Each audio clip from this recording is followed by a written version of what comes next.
오늘 하나님 말씀 신약 고린도후서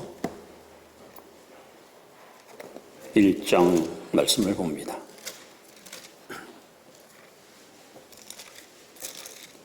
신약 성경 286쪽입니다.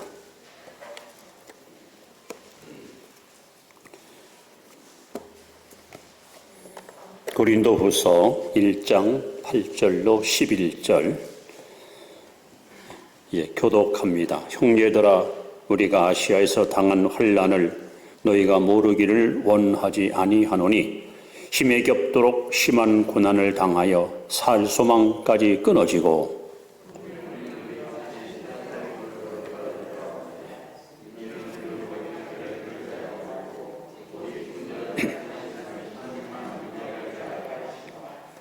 그가 이같이 큰 사망에서 우리를 건지셨고 또 건지실 것이며 이후에도 건지시기를 그에게 바라노라.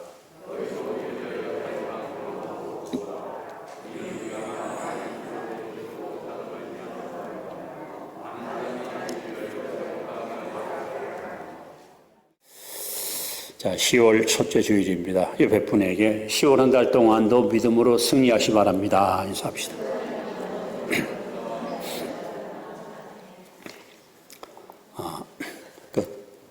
캐나다 브리티시 컬럼비아 주에서부터 미국 뉴멕시코 주까지 약 4,800km 굉장히 긴 산맥이 있습니다. 일명 로키 산맥이라 합니다. 이 산맥은 최고봉이 4,401m고 보통 3,000m가 넘는 계단이 협곡 그리고 산세가 높은 그야말로 명산 중의 명산입니다. 이 높은 봉우리는 거의 1년 내내 눈이 하얗게 덮여 있고 기온이 굉장히 찹니다. 그런데 그 눈 속에서 나무가 자라는데 그 나무 이름이 일명 무릎나무입니다. 마치 사람이 무릎 꿇고 기도하는 것처럼, 그러니까 날이 추니까 위로 뻗치지 못하고 이렇게 아래로 숙여서 자라는 나무인데, 이 무릎나무로 만든 바이올린이 세상에서 가장 비싸고 아름다운 소리를 내는 명품 바이올린이 이렇게 만들어진다고 합니다. 날씨가 따뜻하고 기온이 좋은 곳에서가 아니라 가장 열악한 추위 속에서 만들어진 이 명품 바이올린은 바로 무릎나무에서 만들어집니다. 저와 여러분을 향한 하나님의 뜻은 너무도 자명합니다.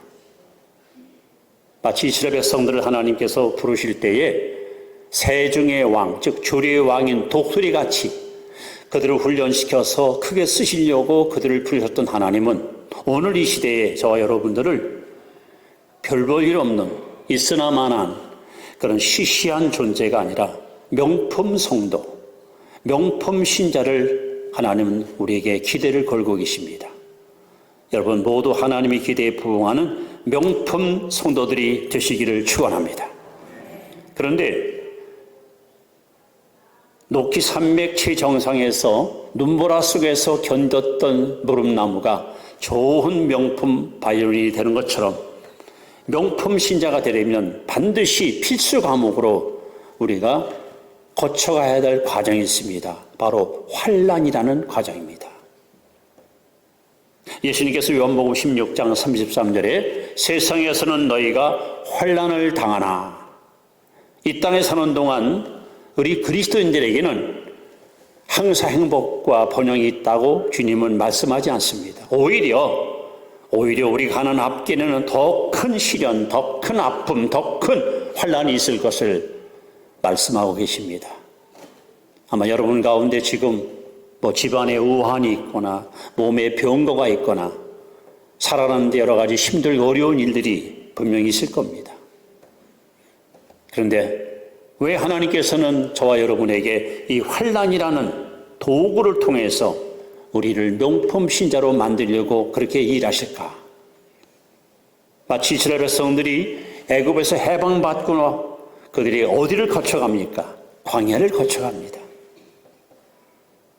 한 달이면 능히 갈 수 있는 지름길이 있음에도 불구하고 하나님은 그들을 그 길로 인도하지 아니하시고 험한 광야길로 그것도 40년 동안 하루하루 고통과 아픔의 시간을 보내면서 인도해 가십니다. 그 이유는 하나밖에 없습니다.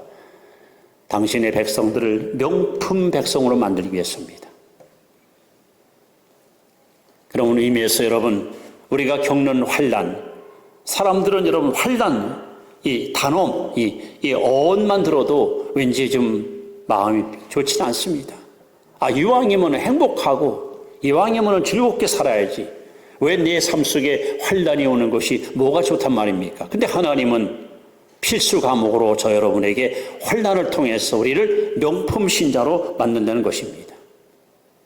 그런 의미에서 우리는 오늘 첫째로 환난의 깊은 뜻을 우리가 이해할 필요가 있습니다. 첫 번째, 환난의 깊은 뜻이 과연 뭘까요? 자, 환난이라는 그 단어를 여러분이 잘 이해하시면은 아마 많은 은혜가 되리라고 생각합니다. 헬러에 보니까 둘립시스라 하는 말이에요. 둘립시스.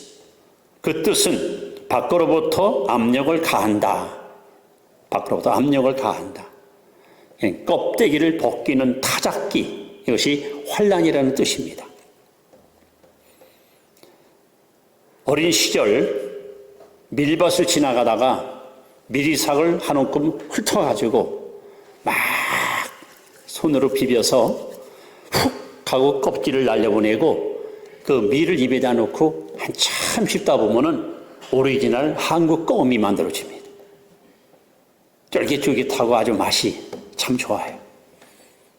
이렇게 미리삭은 손바닥에 넣고 비벼도 알갱이가 나옵니다. 그러나 하나님은 저와 여러분에게 이 환난이라는 의미를 이해시키기 위해서 너무 오묘한 말씀을 성경에 기록하는데, 자, 우리 이사야서 28장 27절로 29절 말씀을 같이 한번 보겠습니다. 자, 시작. 소해양은 도리깨로 떨지 아니하며 대해양에는 수레바퀴를 굴리지 아니하고 소해양은 작대기로 떨고 대해양은 막대기로 떨며 곡식은 부수는가 아니라 늘 떨기만 하지 아니하고 그것에 수레바퀴를 굴리고 그것을 말굽으로 밟게 할지라도 부수지는 아니하나니 이도 만군의 여호와께로부터 난 것이라.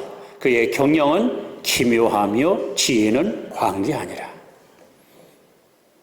여러분, 추수의 계절입니다. 이제 얼마 있으면 우리 곡식을 다 거두를 텐데 이 깨 있죠, 깨. 깨는 막대 가지고 톡톡톡톡 치면요 다 털어집니다. 그러나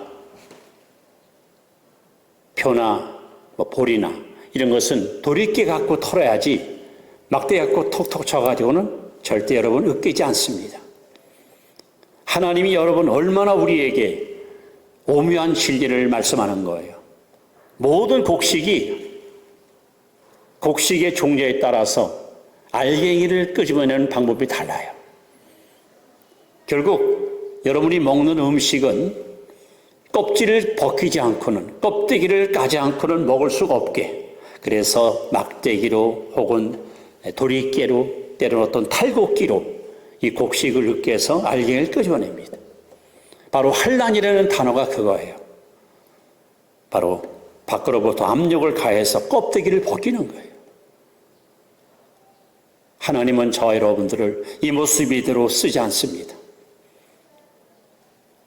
저와 여러분들은 분명히 구원받았지만 하나님의 자녀이지만 엄밀한 의미에서 구원받은 죄인입니다. 우리 속에는 아담이 물려준 원죄의 뿌리가 여전히 살아있습니다. 평소에는 온유하고 아주 마음이 너그럽던 사람이라도 누군가 가서 톡 치고 시비를 걸면요 이 속에서 혈기가 확 올라오잖아요. 인간의 그 본질, 이거는 쉽게 여러분 고쳐지지 않고 없어지지 않습니다. 하나님은 저와 여러분들이 어디 내놔도 자랑스러운 명품 신자 되기 위해서 껍데기를 벗기는 작업을 하는데 그 작업할 때 쓰는 도구가 뭐냐? 바로 환란입니다.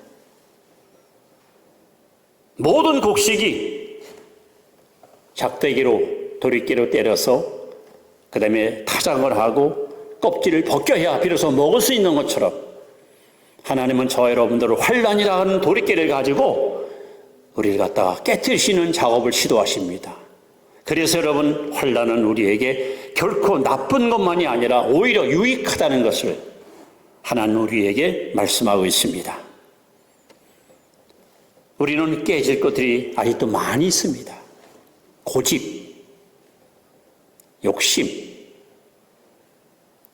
혹은 위선, 독선, 이기심, 이런 것들이 겹겹이 쌓여 있어가지고 하나님과의 관계에 자꾸만 장벽이 생기고 대인관계에 자꾸만 문제가 발생해서 항상 나 자신도 내 자신이 싫을 때가 있습니다.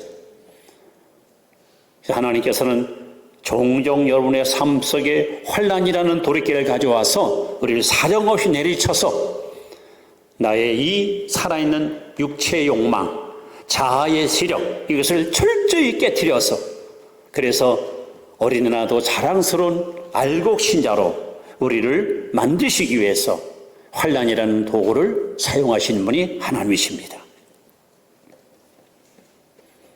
마리아가 옥합을 안고 예수님께 와서 그 옥합을 깨트릴 때, 그 비싼 옥합을 깨트릴 때 옥합 안에 담겼던 향유가 흘러내려서 온 방 안에 향유 내음이 가득한 것처럼 여러분, 우리의 자아가 깨져야, 우리의 이 겉사람이 깨져야, 우리의 이 욕심이 깨져야 비로소 이 속에서 예수 향기가 흘러나오는 거예요. 그래서 환란의 깊은 뜻을 여러분이 이해하셔야 됩니다.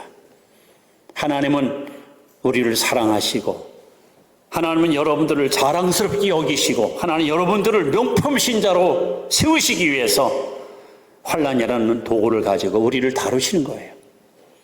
그렇기 때문에 부정적으로만 여러분 보지 마시고 환란이 올 때마다 하나님이 나를 다듬으시는구나, 나를 만드시는구나, 나를 가꾸시는구나, 이렇게 긍정적으로 여러분들이 믿음으로 받아들일 때에 여러분에게 큰 유익이 있으리라고 믿습니다. 자, 두 번째 우리는요, 왜 그런 환란이 오는가 하는 겁니다. 안 왔으면 좋을 텐데 왜 이런 환란이 나에게 자꾸 찾아오는가? 그 이유가 뭘까? 원인을 모르고 당하는 환란은 견디기 쉽지 않겠죠. 자, 오늘 바울이가 말할 수 없는 환란을 당했습니다. 그는 뭐라고 고백합니까? 사형선고를 판결하세요. 사형선고. 아주 살 소망이 끊어졌어요. 이제 끝장이고 난 죽었구나, 여기서 죽는구나, 그렇게까지 큰 환란을 그가 겪었어요. 그럼 왜 이런 환란이 왔을까? 고린도후서 1장 9절에 보시면, 9절입니다. 9절에 보시면 이렇게 써 있습니다. 우리는 우리 자신이 사형 선고를 받은 줄 알았으니 이는 우리로 자기를 의지하지 말고. 즉 환란이 오는 결정적인 이유가 뭐냐? 자기를 의지하는 거예요. 아니, 성도들이 여러분 누구 의지하고 살아야 됩니까? 누굴 믿고 살아야 되는 거예요? 여러분 솔직히 나 예수 믿습니다 하는 얘기는 뭐예요? 나를 믿을 수가 없다는 거예요. 나를 믿을 수 없기 때문에 예수 믿는 거예요. 내 마음이 얼마나 변덕스럽습니까? 내 신앙이 얼마나 요동칩니까? 그럼 하나님은 한결같잖아요. 변함없잖아요. 영원하시잖아요. 사도 바울은 어떤 인물이에요? 신약 성경의 한 3분의 1을 기록한 성경 기록자입니다. 4차례의 선교 여행을 통해서 저 아시아와 유럽 전체를 영적으로 뒤집어 엎었던 위대한 복음 전도자입니다. 얼마나 하나님의 능력이 강하게 임했던지 환자들을 고칠 때 바빠서 일일이 갈 수 없으면 손수건 갖다 얹어도 병도자가 벌떡 일어났습니다. 그야말로 구약에 모세가 있다면 신약에는 바울이 있습니다. 기독교의 전 역사 속에 가장 큰 준족을 남긴 위대한 인물이 바로 바울입니다. 그런 바울이가 성경에 보시면 이 사람의 성격이 잘 나와 있어요. 바울은 담즙질 기질을 갖고 있어요. 목표 지향적인 사람이에요. 한번 물고 늘어지면 반드시 성취하는, 목표를 세우려면 꼭 이루어야만 하는 굉장히 용감무쌍하고 담력 있는 사람입니다. 그런 실수를 용납하지 않습니다. 그야말로 많은 성과를 남겼습니다. 그가 남긴 업적은 기독교의 전 역사에 어마어마한 영향을 지금까지 끼치고 있습니다. 여러분, 사람이 신앙생활에 연약할 때, 교회 생활 초창기 때는 아무것도 모르니까 그저 시키는 대로 따라하면 돼요. 그러나 10년, 20년 직분받고 은혜 받고 경험하고 이러면요, 노하우가 쌓여요.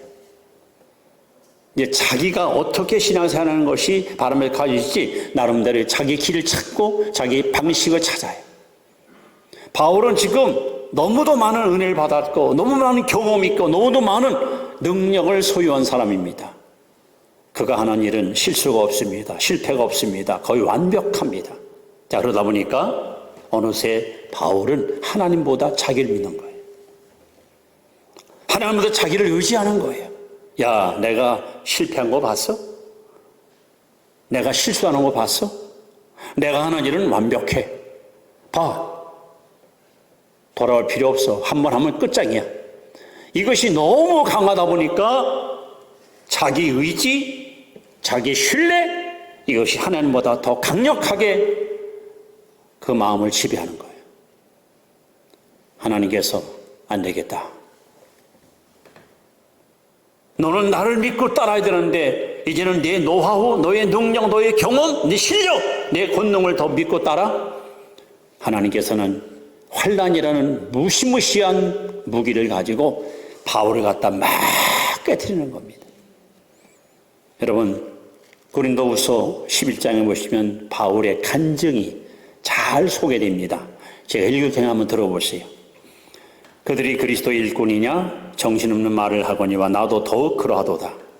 내가 수고를 넘치도록 하고 옥에 갇히기도 더 많이 하고 매도 수없이 맞고 여러 번 죽을 뻔하였으니 유대인들에게는 40에서 하나 감한 배를 5번 맞았으며 3번 태창으로 맞고 1번 돌로 맞고 3번 파손하고 일주야를 깊은 바다에서 지냈으며 여러 번 여행하면서 강의 위험과 강도의 위험과 동족의 위험과 이방인의 위험과 신의 위험과 광야의 위험과 바다의 위험과 거짓 형제 중에 위험을 당하고 또 수고하며 애쓰고 여러 번 자지 못하고 줄이며 목마르고 여러 번 굶고 춥고 헐벗었노라. 하나님이 그토록 사랑하시고 하나님이 그토록 귀히 썼던 바울이라면 가는 일마다 길이 형통하고 일이 잘 풀리는 것이 맞는데 왜 사도 바울은 상상을 초월한 엄청난 환난을 이렇게 겪었습니까? 왜? 차라리 가끔씩 교회 와서 예배드리면 그런 사람들이 이런 환난 겪는다면 거봐 신앙생활 잘못해 그렇지 이해가 돼요. 누구보다도 하나님 앞에 와서 충성하고 봉사하고 헌신하고 시간, 마음, 정성, 물질바쳐 하나님 앞에 진짜로 봉사하는데 왜 내가 이런 일을 당해야 돼? 왜 이렇게 환난이 있어? 내게 고통이 와요? 왜 이렇게 죽을 만큼 내게 아픔이 있어요? 이런 일 있잖아요. 왜 그럴까요? 왜 하나님께서 바울에게 이토록 엄청난 환난이라는 도구를 통해서 그를 이렇게 코너에 몰아넣었을까요? 그는 고백합니다. 내가 부득불 자랑할진대 내가 약한 것을 자랑하리라. 사람이 약해져야 하나님을 더 의지하는 거예요. 강해지니까 하나님을 의지하지 않아요. 사람이 한없이 약해지고 또 약해져야 주여 나를 도우소서 하고 하나님 앞에 매달리는데 하는 일마다 잘 되고 만사가 다 형통하게 되면 하나님 의지하는 마음이 점점 식어져요. 그래서 바울은 약함을 우리가 자랑했습니다. 나는 내가 생각할 때 남들보다 많이 배우고 실력 있고 능력 있으면 귀 쓰임할 줄 알았어요. 남들보다 은사도 받고 권능도 받고 세심 얻으면 하나님께서 멋지게 날 쓸 줄 알았어요. 근데 사람은 묘하게도 남들보다 많은 것을 가지게 되면 그 가진 것을 앞세우게 되고 자랑하게 되고 남과 비교하게 되고 그러다 보면은 하나님 의지하는 마음은 점점 작아지고 자기의 능력을 앞세우는 영적으로 불행한 모습을 보이는 거예요. 그래서 하나님께서는 사도 바울을 철저하게 낮추십니다. 철저하게 약하게 만드십니다. 왜? 약해져야 언어에서 뭘 하든지 하나님 제 손을 잡아주세요. 하나님 저를 도와주세요. 하나님을 의지하게 되니까. 그래서 바울은 고백합니다. 왜 하나님이 나에게 살 소망까지 끊어지고 사형선고 받은 줄 알 만큼 이렇게 환난을 겪게 했는가? 우리 자기를 의지하지 말고 보세요. 이게 문제예요. 오늘 여러분들이 한번 심각하게 영적 상태를 잘 돌아보세요. 지금 내가 겪는 환난, 혹시 여러분 너무 자신을 의지하지 않았습니까? 너무 자신을 자신 있게 믿지 않았습니까? 진짜 여러분 하나님을 의지하십니까? 정말 하나님을 여러분 바라보십니까? 정말 하나님을 여러분 믿고 사십니까? 너무 오랫동안 신앙사다 보니까 물에 술 탄 듯 술에 물 탄 듯 미지근한 신앙을 가지고 하나님에 대한 열정과 초심 잃어버린 사람들이 얼마나 많습니까? 그렇습니다. 환난을 당하는 이유는 하나님께서 내 안에 여전히 살아 기승을 부리는 자기 의지, 자기 자랑, 자기 업적, 자기 능력. 하나님이 가장 미워하는 것은 우상 숭배입니다. 그 중에서도 자기 우상화. 이거 하나님은 절대 용납하지 않아요. 그래서 하나님이 그걸 깨트려서 하나님 앞에 철저하게 무릎 꿇고 하나님만 신뢰하도록 그래서 환난이라는 도를 쓰시는 거예요. 하나 예를 들어보겠습니다. 여러분 사울과 다윗의 공통점이 뭡니까? 그들은 이스라엘의 왕입니다. 1대 왕, 2대 왕. 근데 사울은요, 정말 제가 봐도 너무 부러울 정도로 키도 한 190대지요. 얼굴 참 잘생겼어요. 기골이 장대하고 겸손하고 효자고 인품 좋고 오죽하면 하나님이 백성들이 왕을 원할 때 기써야 될 사울을 초대왕으로 세웠겠어요. 정말 하나님 보시기도 반할 만큼 멋진 남자였었어요. 근데 사울은 결국 도중하차했어요. 결국 하나님께 버림받았습니다. 성령이 떠나가고 악신이 들어가서 미충만이 노릇하다가 자살해 죽었습니다. 반면에 다윗은 어떻습니까? 그는 아버지가 목동이에요. 8형제 중에 막내 아들입니다. 저 들어가서 양들과 함께 같이 잠자고 같이 생활하는 그냥 아주 하찮은 목동에 불과했습니다. 근데 이 다윗은 어려서부터 그 험한 광야에서 때로는 양을 지키기 위해서 곰과 싸우고 사자와 싸우고 또 이리와 싸우고 이러면서 많은 환난을 겪었습니다. 그리고 나서 다윗이 골리앗을 이기고 돌아올 때에 백성들의 관심이 자기에게 쏠릴 때 사울왕이 다윗을 시기하면서 꼭 13년 동안 다윗을 죽이려고 얼마나 집요하게 다윗을 추적합니까? 여러분 시편 거의 다윗이 썼거든요. 읽어보세요. 하나님이여 하나님이여 내 재력이 어찌 이렇게 많습니까? 내 재력이 이렇게 어찌 많습니까? 그냥 탄식의 소리가 끊임없이 나옵니다. 다윗은 어려서부터 거의 평생 동안 매일같이 끊임없는 환난을 겪었습니다. 거기서 다윗이 얻은 결론은 뭐예요? 오직 하나님만 바라보는 거예요. 오직 하나님만 의지하는 거예요. 그러나 사울은 그런 환난을 한 번도 겪어보지 않고 너무 평탄하게 보위에 올랐기 때문에 결국 자기를 높이고 자기 기념비를 세우고 자기를 자랑하다가 하나님께 버림받고 말았습니다. 그러므로 여러분 성도들이 겪는 환난은 여러분의 신앙을 성숙하게 여러분의 인격을 아름답게 더듬는 필수 과목이라는 사실. 하나님은 저 여러분을 유익하게 하시기 위해서 환난이라는 도구를 쓰시는 거예요. 혹시 여러분 가운데 혹시 바울처럼 나도 모르는 사이에 여러분 보세요. 사람이 신앙생활 잘하고 축복받게 되면은 뭐 여러 가지 넉넉해지잖아요. 여유가 생기잖아요. 거기다가 또 이 인맥이 좋아가지고 여기저기 친구도 생기고 믿음의 벗도 생기고 또 의지할 사람 생기고 그러면은 왠지 사람이 좀 느긋해지잖아요.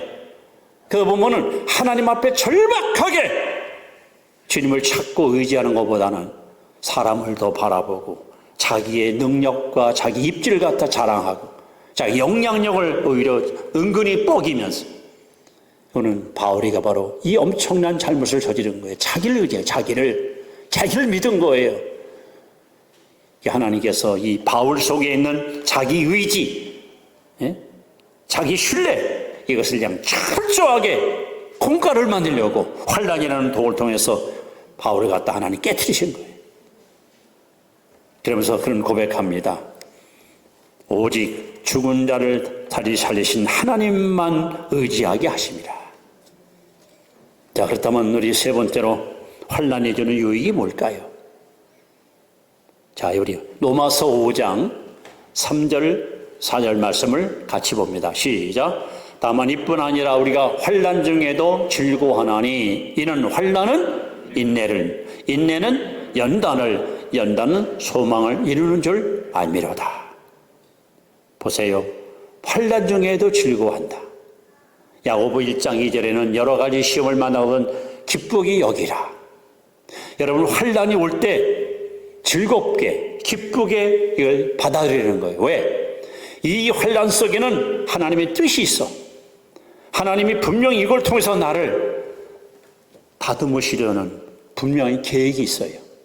그래서 우리는 환난을 당할 때 아유 또 그냥 또 이런 일이 생겼어. 아유 속상해.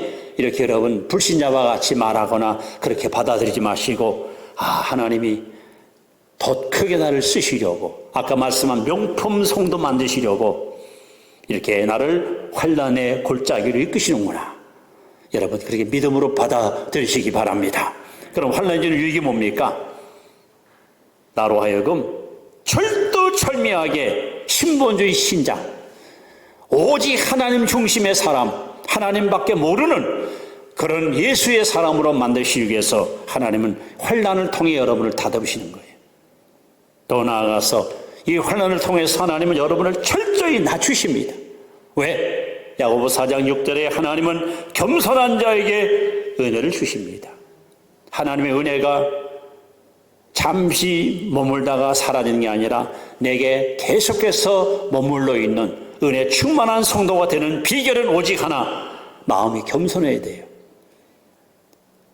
아까 말씀한 사울은 교만해서 버림받았어요. 반대로 다윗은 겸손했기 때문에 귀히 쓰였어. 어떻게 해서 이런 결과가 따라왔는가? 사울은 환난을 몰랐고 다윗은 환난을 통해서 겸손을 깨달았고 겸손한 사람으로 만들어진 거예요. 뿐만 아니라 여러분, 하나님은 오늘 이 본문을 통해서 주시는 교훈이 있습니다. 사람이 환난을 많이 겪어보고 그 환난 통해서 사람이 다듬어지고 영걸어지면 어떤 결과가 따라오는가? 환난 당하는 자들을 위로할 수 있어요. 여러분 주변에 어려움 당해서 낙심할 때 아목이 엄마 나 알지? 나 그때 죽는 줄 알았어. 정말 죽고 싶었었어. 그런데 하나님이 이렇게 나를 붙잡아 주셨어 하고 여러분 가장 좋은 위로자가 될 수 있는 거예요. 아니 배고프지 않은 사람이 배고픈 사람한테 위로될 수 있습니까? 아파보지 않은 사람이 아픈 사람을 위로할 수 있습니까? 환난을 겪어본 사람만이 진정한 환난자의 참 위로자가 되는 것입니다. 결국 여러분이 건강한 성도라고 하면 이 환난이 올 때에 욥기 23장 10절 욥의 고백이 여러분 고백되기 바랍니다. 나의 가는 길을 오직 그가 아시나니 나를 단련하신 후에는 내가 승무같이 나오리라. 하나님이 저 여러분들을 정금, 순금처럼 때묻지 않은 깨끗하고 멋진 보석 같은 존재로 우리를 세우시기 위해서 이러한 환난의 삶을 허용해 주시는 것입니다. 그래서 여러분 잠언 3장 5절 6절에 보시면 너는 마음을 다하여 여호와를 신뢰하고 내 명철을 의지하지 말라. 너는 범사의 그를 인정하라. 그러면 내 길을 지도하시리라. 예수님께서 말씀합니다. 세상에서는 내가 환난을 당하나 담대하라. 내가 세상을 이겨노라. 이제 말씀을 이렇게 마무리합니다. 여러분 사람들이 환난을 받을 때에 반응이 보통 세 가지로 나타납니다. 여러분은 거기 어디에 속해 있습니까? 첫째 반응은 부인하는 거예요. 말도 안 돼. 뭐? 우환이 생겨서 집안에 누가 아파? 말도 안 돼. 이거 아니야. 이거 잘못된 거야. 아니 분명히 지금 환난이 완전 불구하고 아니라는 거예요. 저 사장님 회사가 어렵다는데 누가 어려 이 사람아? 우리 회사가 뭐 어려워? 얼마나 잘 나가는데 지금 부도 직전에도 불구하고 자꾸 자존심 때문에 아니라는 거예요. 여러분 부인한다고 해결됩니까? 어떤 사람은 환난에 당할 때 도피합니다. 여기 있어봐야, 이 직장 다녀봐야, 이 남편이랑 살아봐야, 여기서 내가 농사 져봐야 아무 소용이 없겠다. 그냥 다른 데로 그냥 가버리는 거예요. 그 해결책입니까? 아닙니다. 우리 예수 믿는 사람들은 환난을 당할 때 어떤 반응, 어떤 태도를 갖고 이것을 우리가 받을 것인가? 여러분 직면하십시오. 고린도서 10장 13절에 사람이 감당할 시험밖에는 너에게 당할 것이 없나니 하나님은 감당할 만하니까 여러분 환난을 주는 거예요. 만약에 감당할 수 없을 때는 피할 길을 하나님 열어주십니다. 능히 감당케 하십니다. 어차피 저와 여러분들은 좁은 길을 가는 순례자입니다. 아무것도 거칠 것이 없이 활개치는 넓은 길 가는 예수 없는 불신한 자가 아니라 십자가를 지고 주님이 거듭하신 그 진리의 길을 따라가는 순례자들입니다. 그래서 예수님께서 누가복음 9장 23절에 나를 따라오려거든 자기를 부인하고 날마다 자기 십자가를 지고 나를 쫓을 것이니라 했습니다. 여러분 무슨 환난을 지금 겪고 계십니까? 어떤 환난이 여러분을 힘들게 하십니까? 환난이라는 단어, 아까 제가 말씀드렸죠? 둘립시스, 밖으로부터 압력을 가한다. 돌이 깨갖고 곡식을 때려야 알갱이가 깨져야 속살이 나오듯이 하나님은 여러분의 고집, 아집, 독선, 이기심, 욕심 이런 걸 다 깨트려서 예수님의 향기를 드러내는 멋진 명품 신자 만드시려고 환난이라는 독을 통해서 우리를 다루십니다. 그렇다면 여러분 하나님께서 이렇게 우리를 다루시는 가장 결정적인 이유가 뭘까? 잠언 17장 3절에 도가니는 은을 풀무는 금을 연단하오니와 나 여호와는 마음을 연단하니라. 결국 여러분의 마음, 제 마음을 온유하고 겸손한 예수 닮은 성숙한 신앙, 명품 성도 만들기 위해서 하나님 환난을 통해서 우리를 다듬고 계신 겁니다. 그러므로 하나님이 여러분의 진정한 주인이시고 하나님의 진정한 나의 왕이시라면 더 이상 여러분 자기를 의지하고 자기를 믿지 마시고 오직 하나님께 올인하십시오. 오직 주만 바라보십시오. 오직 주만 의지하십시오. 오직 주만 따르십시오.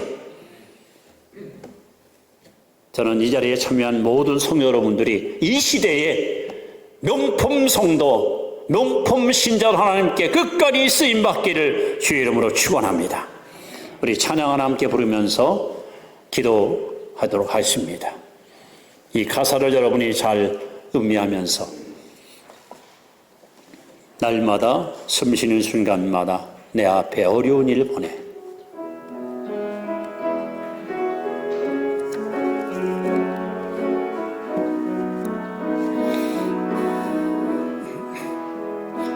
날마다 숨쉬는 순간마다 내 앞에 어려운 일 보내 주님 앞에 이 몸을 맡길 때 슬픔 없네 두려움 없네 주님의 그 자비로운 손